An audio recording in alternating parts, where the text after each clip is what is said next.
Well, good morning. It's Randytbird out here in Arizona. It is May 8th, Mother's Day. Hope you guys are all taking care of your moms. Getting together with my mom later today and do something together. Anyway, summer is here in Arizona. We had our first 100 degrees yesterday. I think it was 101. And so it's just the beginning. It's going to be hot. Gonna be hot, and it's gonna stay that way for about the next 4 months. So here we are. This is why we have the great Arizona winter weather, because now we're gonna have to deal with the blistering heat, but that's okay. That's what we're here. I've lived here most of my life, so that's it. We just do things differently in the summer. Been thinking a lot about saddlebags here lately, and looking for some input. I've thought about the Harley-Davidson bags, but you have to buy these ridiculous looking taillight and license plate relocator setup, which just looks like a huge afterthought. It sticks your taillights out in the back. I just don't like the looks out of it. Plus the saddlebags are over $800, plus you have to spend another, I'm not sure how much it is. I've heard anywhere between $80 and $180 for this relocation kit, which gives you a spool of wire, a couple of silly looking brackets, and I don't know, just don't like the idea of messing with the wiring on a CAN bus bike. Call me a lousy mechanic, because that would be true. Just never real been good electrical stuff. So anyway, then I looked at Builtwell or Thrash and Supply, the mini bags, the throwovers that are made out of the Cordura nylon denier, whatever it's called. I'm just not crazy about the size of them. They look like they'd be about the size of a six-pack on each side, and they sit up high. They don't really flow with the lines of the bike at all. I've looked at Viking bags. Viking bags are pretty good. I've known some people that have run them. I know you have to do some of your own bracket locating and drill holes in them, and that's another thing I'm absolutely terrible about, is measuring and doing that. So that kind of enters into the equation as to you know, whether I'm going to buy those or not. To put Sport Glide bags on the Harley-Davidson OEM parts, if you could even get them, is over $3,500 in parts and material. So that's completely out of the question. Although I do kind of like their looks, but that's completely out of the question. I've thought about throw-over leather bags, but you have no real weather protection other than to put everything in plastic bags, and I have been there, done that. So it leads me to a choice that I am leaning towards, is a company called Leather Pros that makes a bag that looks kind of like the old T-Sport bags that they used to sell, or they used to make for the Harley T-Sport models, that ironically was really not popular in a day. Now everybody wants to go that way. So they do have a plastic shell in them, from what I could see on the back side of them. They got cutouts for your taillights and your license plates. So on the street, Bob, I would not have to relocate any of that stuff, which to me sounds like the way to go. Supposedly they're easy on off. I've noticed they got like a lever on them, and they don't look to be all that hard for my limited mechanical skills to put together. The only downside is the price. Is they're $750, and then when you get into tax and freight, that can get pricey too. But you know, I've got to have some saddlebags. I'm just used to having them. One other thing I looked into was putting heritage bags, and that would require me to change the exhaust system, and I really don't want to have the expense of putting a 2-in-1 on. All that, everybody's got them and everybody likes them, but I just am a big fan of staggered duals and I was looking on eBay and listing for a whole exhaust system for a Heritage, and I did find a couple out there. The prices widely vary, but there'd be some other brackets and stuff from my research, and which involved going to the dealer and looking at Heritages and seeing what brackets were used to do that. So that was a possibility, but then the bags are going to cost about $800 or $900 used, and then there's other hardware that you have to get. So I'm not sure how much that would cost, but I'm sure it's going to be $1,000 or better to get decent used stuff. And then I probably have to buy the lock cylinders too, because people are not going to want to give up the keys to their bikes to maintain that. So I'm thinking Leather Pros is what I'm going to end up getting here, and I do like the looks of them. I watched some install videos that don't seem to be tremendously difficult. Anyway, anybody's got them, I'd sure like to hear what you think of them, or whatever you've got. Let me know. I've looked all over the interweb about different manufacturers. There's a company in Italy, which the name escapes me right now, that makes some great looking single bags, but I'd rather have that balanced look of having a bag on each side. So anyway, that's my thought. Yeah.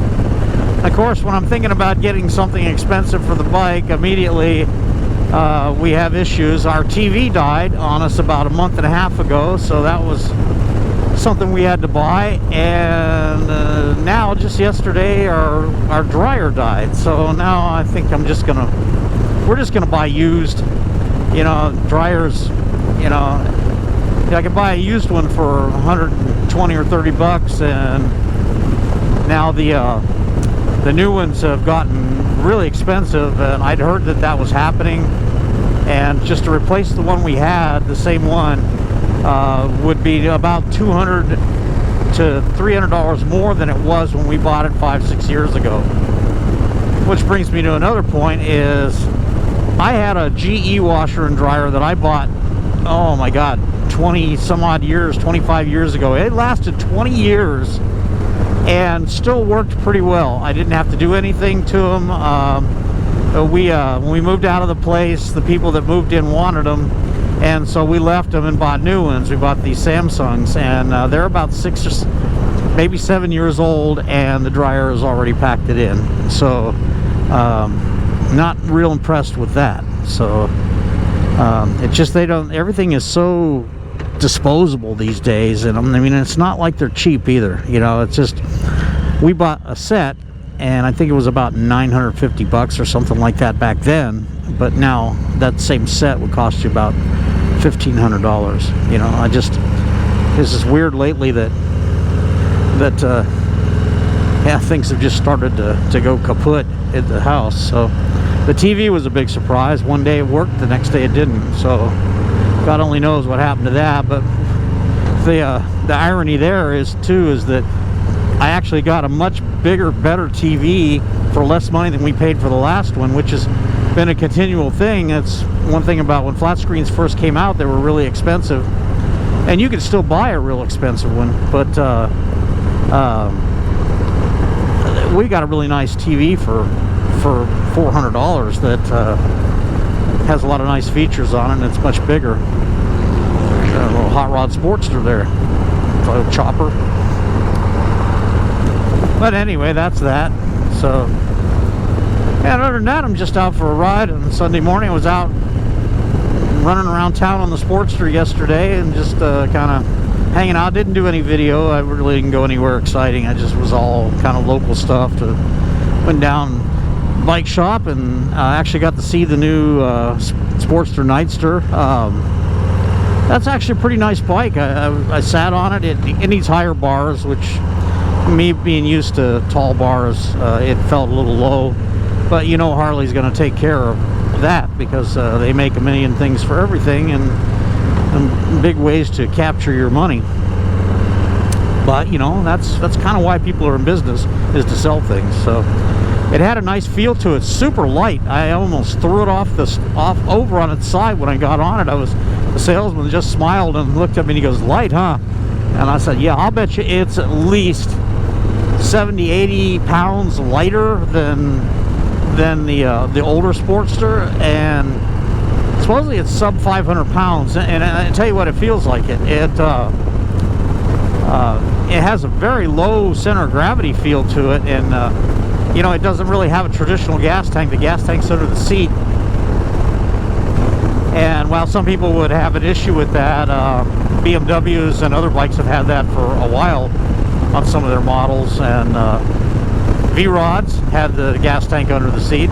So the top is just kind of an airbox color, and I thought, well, maybe it's plastic, maybe the fenders are plastic, because I had heard, I saw a video of a guy complaining about it being all plasticky, and no, I can assure you the fenders are metal. The false gas tank airbox cover is metal. The thing's got nice brakes on it. I think the instruments are a little busy, or not the instruments, but the switch housings are a little busy. Not nearly as busy as like a Pan America, but compared to Harley being also basic on everything. But you know what? It's progress, and I liked it. I think it looks nice. It has a nice feel to it, and I think they're going to sell a lot of them. I won't be buying one, at least, you know, that isn't my plan for in the foreseeable future, but you never know.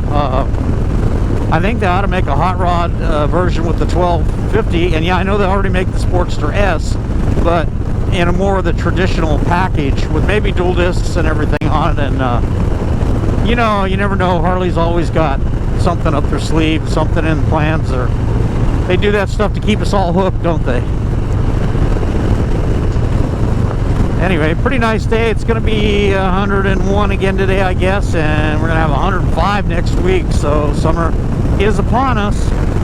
It's above what they call normal right now, but normal just seems to have gone by the wayside here. And, you know, say what you will about climate change and all that, you know, all I know is it's hotter here in the summer than it ever used to be.